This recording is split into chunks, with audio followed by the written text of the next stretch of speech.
Everyone has one or two secrets they'd rather keep hidden. I'm no exception. Back in the day, I was quite a wild child, although now I've become a demure and unassuming woman. Losing my parents at 15, I quickly went astray and joined a gang of troublemakers. I gathered some of the girls from the gang and formed a ladies' group. Thanks to being forced to learn wrestling by my dad since childhood, I was known locally for my overwhelming strength, surpassing even the boys. My life in that world came to an end after meeting a certain person. But living such a life, it seems you inevitably accumulate some lingering issues. My name is Nancy. Now 35, I live as an ordinary housewife, working at a local supermarket. With my light makeup and quiet demeanor, no one would guess that I once wore flashy makeup and rode around on motorcycles. Yes, I was a member of a delinquent group and the leader of a ladies' gang. But then I met my husband, Joshua, and everything changed. It all started 10 years ago, during a clash with a rival gang, when Joshua unexpectedly intervened. That gang used to start fights at every gathering. One day, a particularly fierce brawl broke out. Joshua joined in to save his brother, a member of the rival gang. As members of both groups were falling, Joshua and I were the last ones standing. I even remember Joshua laughing at his mistake, realizing his brother wasn't even there. His dignified appearance somehow struck me, and I found myself speaking to him. "Hey, you're pretty cool." "Me? Really? Looking like this? You must have some strange tastes." "Were you calling out for someone named Noah? Did you find him?" "No. It turns out my brother wasn't here." That's how our slow, private conversation began. Joshua's brother, it seems, was an irredeemable delinquent. Joshua had even taken up boxing, trying to reform him. Joshua himself admitted he couldn't stand to ignore wrongdoing. He struck me as a man brimming with a sense of justice.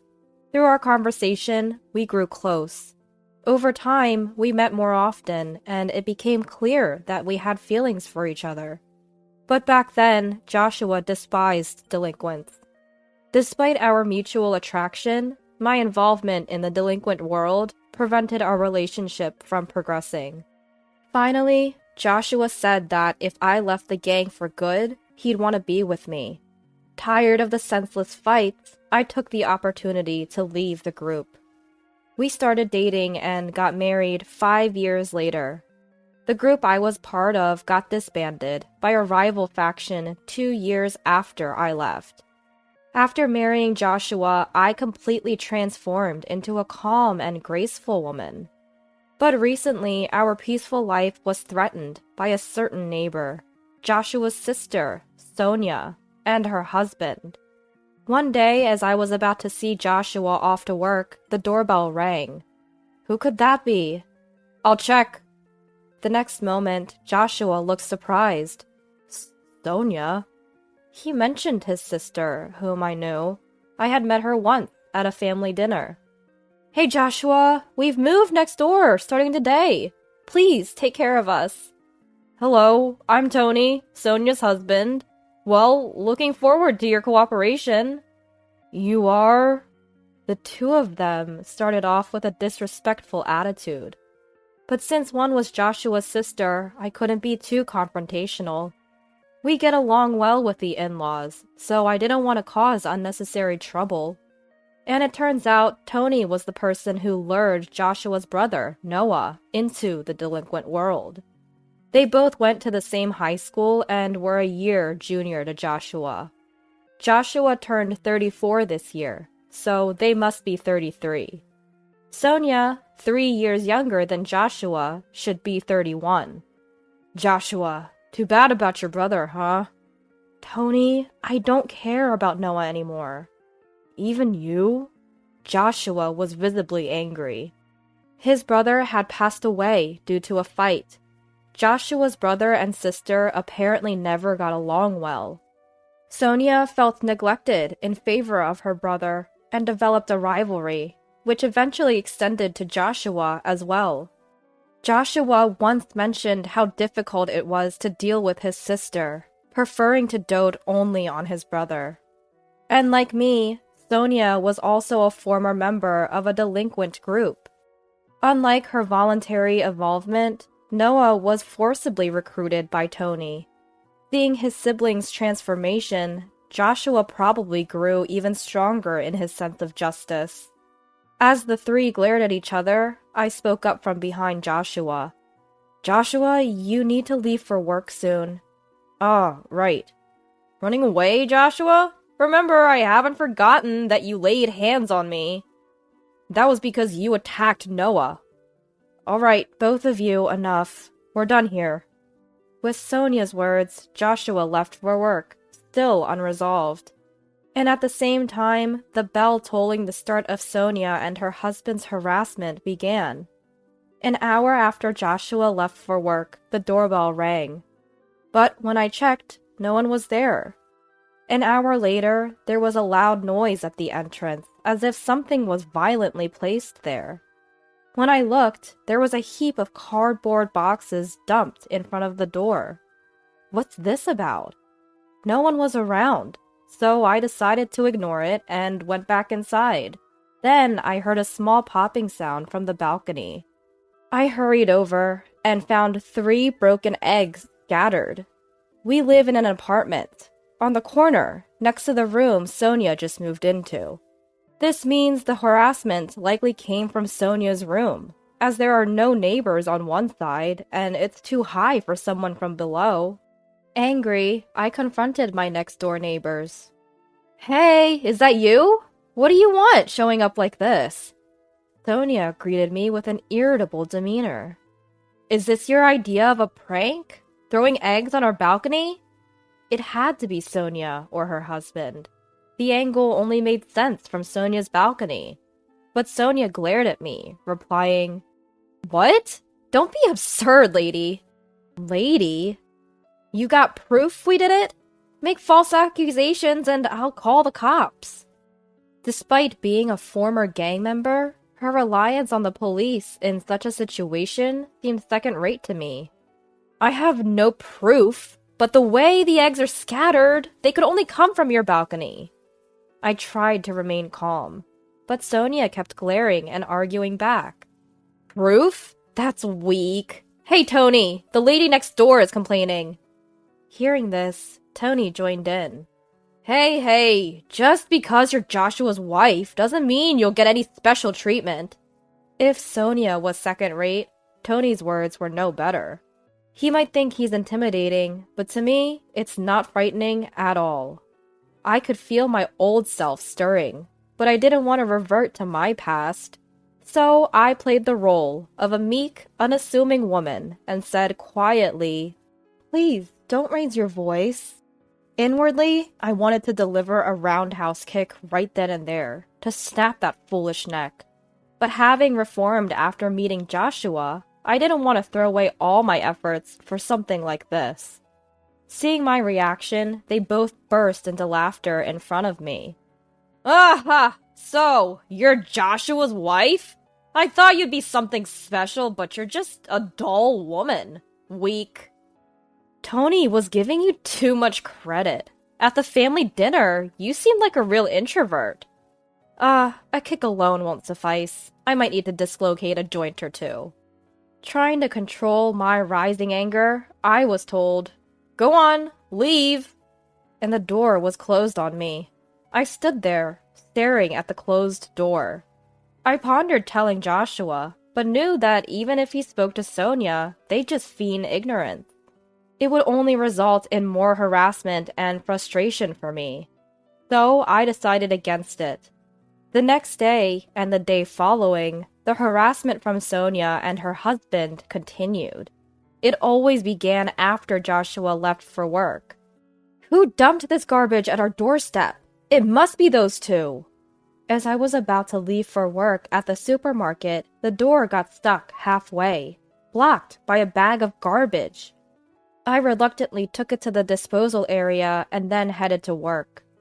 5 hours later, I returned home to find, "This is unbelievable!" There was a cardboard box in front of the door, arranged like a table. On either side of the box, lit candles were placed, and in the center, a vase with flowers was set. On the door above, a photo of me, taken who knows when, was stuck. They were mocking me as if I was deceased. Furious, I was about to kick the cardboard away when Joshua called from behind.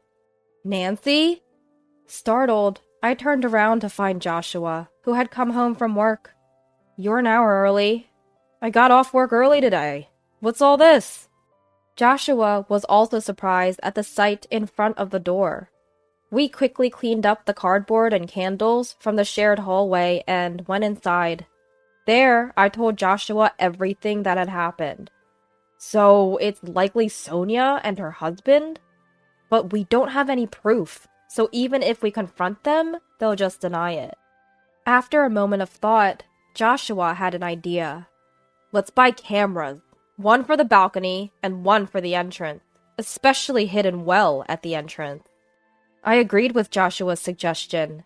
There was a limit to how much more we could endure. We immediately purchased cameras online. We had the cameras delivered to Joshua's workplace to avoid suspicion.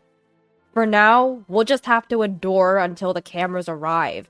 Then we can retaliate with evidence. Understood. So, I bore the harassment from Sonia's house for the next couple of days. For most people, endurance means being unable to fight back due to lack of strength or fear. But for me, it was different. I was holding back the urge to retaliate. In a world where using force was permissible, I would have already verbalized those two. Having the ability but not being able to use it was incredibly frustrating.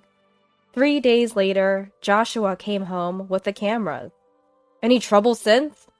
"The usual. Today, they even threw a fish head onto the balcony." "Let's set up the cameras right away. Put one behind the air conditioning unit on the balcony, aiming at Sonia's balcony. We'll hide another near the fire extinguisher by the entrance." The day after installing the cameras, Sonia's antics started again as Joshua left for work. I monitored everything through a recording app. Sure enough, the two of them started their antics. I silently observed and left for work when it was time. 2 hours into my shift at the supermarket, Sonia lined up at my register. Well, well, if it isn't my sister-in-law. I silently scanned the items. It was clear from Sonia's tone she knew it was me, her demeanor dripping with condescension. "Aren't you a bit cold for a cashier? Shouldn't you be more hospitable? Come on, give me a discount on this." Other customers were lined up behind Sonia, watching our interaction with concerned expressions. "Hey, I'm not a scarecrow, you know." A middle-aged man in line spoke up to Sonia. "Hey, can't you see she's uncomfortable?" Sonia whirled around, glaring fiercely. "Shut up! It's none of your business." The man seemed completely deflated by Sonia, who suddenly yelled at him. The man shrank back and left the line. I then addressed Sonia for the first time. "Ma'am, if you continue to behave inappropriately, I'll have to call security." I spoke in a calm but icy tone. Perhaps mindful of the others watching, Sonia retorted, "Geez, it's just a joke. Ugh, so disappointing," and left the store, abandoning her items halfway through the transaction. The other customers stared in astonishment. My anger was just about to boil over. When I returned home after work, there was a notice on the door. The note on the door read, "Useless cashier." That's it. I can't take it anymore. I ripped off the note in frustration and waited anxiously for Joshua to return. After Joshua got home, we reviewed the footage from the cameras. It clearly recorded Sonia and her husband's misdeeds. Now we can fight back. "All right, let's go now." Anger filled Joshua's eyes. When we rang Sonia's doorbell, Tony answered. "You two again? What do you want this time?" Sonia appeared behind him. "What do you want, Joshua?" The two of them asked lazily. We finally began our counterattack. "You two!" As I started to speak, Joshua stopped me and stepped forward. Nancy, let me handle this. Sonia and you, Tony. If you harass us any further, it won't end well for you. Joshua's voice was low and menacing. Tony retorted, What? You want to fight? Do you even have proof we did anything? Making baseless accusations like before. Before Tony could finish, Joshua started playing the video saved in the recording app. What? This is our video, capturing your wrongdoings. We had to install cameras because your harassment was too much. This silenced the usually talkative pair. Tony? Sonia, showing a hint of panic, turned to Tony. Tony, frowning deeply, glared back at us. Damn it! You got us this time. The trouble started from your end, remember? I said with a serious face. Tony retorted, So we settle this with force, huh? Wait there, Joshua. I'm calling someone. Call whoever you want. We'll be ready. Joshua stood firm, undeterred. As the situation escalated, Tony desperately pleaded into the phone. William, I need backup, now. His tone was completely different from the bravado he showed us, repeatedly begging for help. After hanging up, he turned back to us. Get ready, William, the most notorious guy around here, is on his way. He smirked at us, convinced of his imminent victory, but relying on someone else's strength showed his true cowardice. Why don't you confront us directly?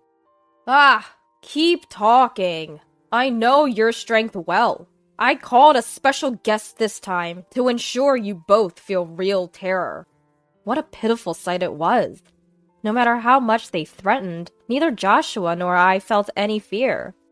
You must be too scared to even speak. The quiet and meek Nancy, right? Sonia taunted me with a condescending tone. 5 minutes later, the much-bragged-about William arrived. However, he looked surprised when he saw us. William, over here. Long time no see, William. Sonia and Tony were visibly excited, having high expectations of him. But their expectations were quickly shattered. What's going on here? Indeed, long time no see, Will. My calling him Will left Sonia and Tony with puzzled expressions. Joshua also greeted him. It's been a while, Will. The couple looked even more confused by this interaction. Confused, Tony asked, What's this? How do you know William? As Tony spoke with sweat on his forehead, Will looked back and forth between us. I simply said to him, Well, let's not do this, okay? Hearing this, an angry Tony retorted, Don't joke around! William, please, do something! Please! Sonia and Tony were frantic, unable to grasp the situation. But then Will addressed them. Hey, don't tell me you mess with Nancy! His question left the couple momentarily stunned. So what if we did? Tony answered hesitantly. Furious, Will shouted, Idiots! Don't you know who you're messing with? His rebuke left them standing frozen. They clearly had no idea what was going on. Seeing this, I turned to Joshua and said, Hey, Joshua, can I revert to my old self from 15 years ago, just for now? Instead of Joshua, it was Will who turned and responded. Nancy, please, don't! If you do something to them, it might not end up more than just an injury. What? You're giving me orders now, Will? No, I didn't mean it like that. Seeing the special guest they called for help, now humbly apologizing to me, Sonia and Tony were bewildered. What's happening here? Their faces turned pale as Will spoke. Do you two know about BBN? Well, yes, it's famous. It stands for Black Butterfly Nancy, right? The nickname of the former leader of a ladies' group. That's right, and this lady here is Nancy herself. No way. Really? What? Both lost their bravado in an instant. Continuing, Will said, Back then, I led another delinquent group, but we were decimated by Nancy's group. She could take down 30 people by herself. Sonia and Tony now looked at me fearfully. It made sense. They'd been harassing someone who they thought was inferior, only to find out she was the leader of a ladies group they themselves had once belonged to. I didn't know. Nancy is practically a legend. We joined the group 6 months after you left. As Sonia said, she and Tony had joined the group half a year after I had left. Will had been scouted by me and stayed in the group even after my departure, and looking after Sonia and Tony as their senior. He left the group just before it was decimated by a rival group. By that time, Tony had taken over as the leader, and was the last leader before its downfall. Before you ruined it, it was an invincible group. You can't match Nancy. How could this? Tony was increasingly cornered and distressed by Will. Well, the group that took you down is now the strongest in New York State. But if Nancy was still active, she would still be the strongest. Hearing this, Sonia and Tony collapsed, their spirits broken. Seeing this, Will turned to me and apologized. Please forgive them for my sake. Watching Will apologize, Sonia and Tony had completely lost their will to fight. They never imagined their call for help would backfire this way. All right, but you'll have to settle your dues properly. I glared at the two of them and said, Ah! They let out a short scream. For 1 month, you'll clean this apartment and our balcony that you dirtied. If you skip even 1 day, I won't be so forgiving next time. Okay. Sonia, completely intimidated, managed to stutter out her agreement. Tony, unable to speak, just kept nodding frantically. Watching them, Will commented, No one can really stand up to Nancy. Hearing this, the silent Joshua finally spoke. But I hate delinquents. If Nancy hadn't reformed, I wouldn't be here. Looking down a bit, Joshua said softly, and I peered up at him. Don't worry, I won't show that side of me again. Will burst into laughter at this scene, and we all ended up laughing together. Will and Joshua knew each other because the three of us had met after I left the group. We bumped into Will while on a date and had tea together. Well, now that's settled, why don't you come over for dinner, Will? We three left Sonia and Tony slumped by the entrance and headed to our apartment. Before entering, Joshua added, Sonia, you're my sister, so I'll let this slide just this once, but there won't be a next time. Watching him, I wondered if he too was hiding the same fighting spirit as us. From that day, the harassment from Sonia and her husband completely stopped. As promised, they continued cleaning our balcony and the common areas of the apartment. Though just delinquents doing chores, other residents sometimes looked at them curiously, but that soon stopped. After a month, Sonia and her husband left the apartment without a word. Even Joshua, their blood relative, didn't know where they went. They probably left, feeling awkward about staying in the same place. We had no reason to get involved further, and thought they finally made a wise decision. Finally, we had our peaceful life back. Though neighborhood troubles are common, I never thought I'd be directly involved. At least it was resolved amicably. I have a past I'd rather keep hidden. Joshua has kept it secret all this time.